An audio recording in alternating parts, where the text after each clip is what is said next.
folks, it's Clayton Wilchowy here. This is not some brutal dystopian future. This is actually January 21st, 2022. I'm in my backyard. I came out here because you can see in the background my pathetic flag. This is what happens when you live in a very windy area, the Canadian prairies. Flags don't last all that long. But I came out here, we've got wind, we've got probably 70 kilometers an hour, 16 below, and I wanted to show you the difference it makes when you have an actual shelter. In this case, I have a small snow shelter. I wasn't sure if I'd get around to making a Quinzwee this year, but it happened to be that I made a slide for the kids, actually myself, not so long ago, and I thought I'm going to co-op that to make a shelter. We'll try sleeping in it later, but wanted to show you a bit of what the winds have done with the snow.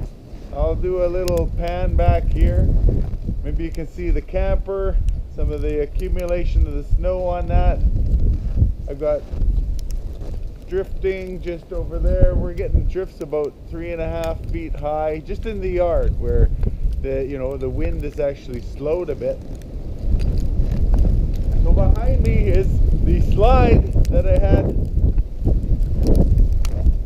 which ran down the hill to the river. And you may note the door that I carved out of it. I think I did most of that last night. I started on the night before. But you can see the drifting that happened just overnight, right up to it. It's hard to get in. I'm going to try to crawl in here just so you get a bit of a sense. I don't know if you're picking up the wind noise. You obviously see the flag. It is not comfortable out here. So we're going to crawl inside the shelter. I'm going to extend this a little less, and we'll see how awkward it is getting in without having actually cleared the things.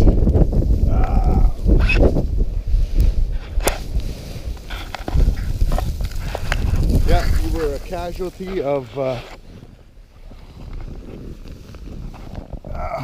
the wind and the adjustment. So I'm not done in here. I want to at least carve out a 6.5 foot length so that there's nothing like sleeping inside of a snow shelter when it's not long enough, so you're always having to curl up.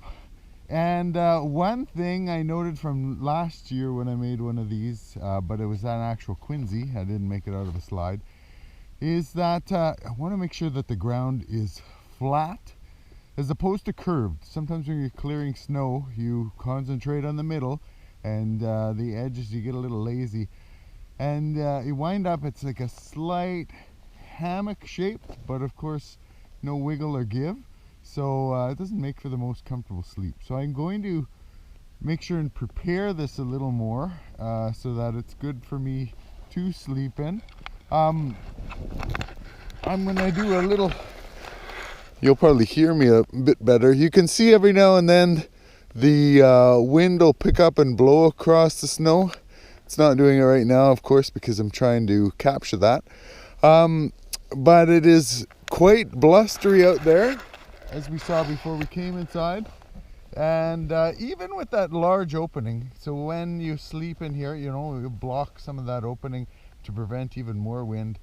But I would say it sure feels like zero wind in here, and that makes all the difference when, especially when you're out stuck somewhere and you've had to make a Quinzwee.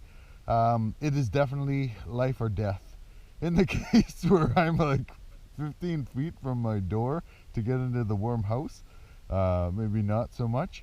But I wanted to take advantage of that blustery day just to show the difference that having any type of shelter can make between feeling hopeless, getting all your heat stolen, to like, hey, you know what, I've got a chance and I've got something that I can work with to survive.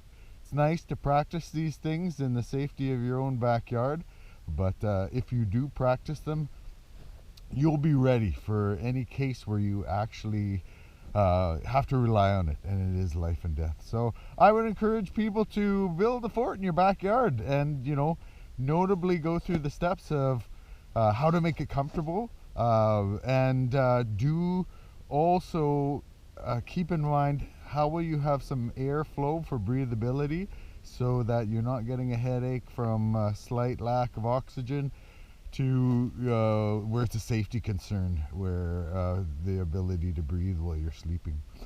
All right, I'm going to sign off. I just wanted to show you this. Enjoy your winter activities, folks.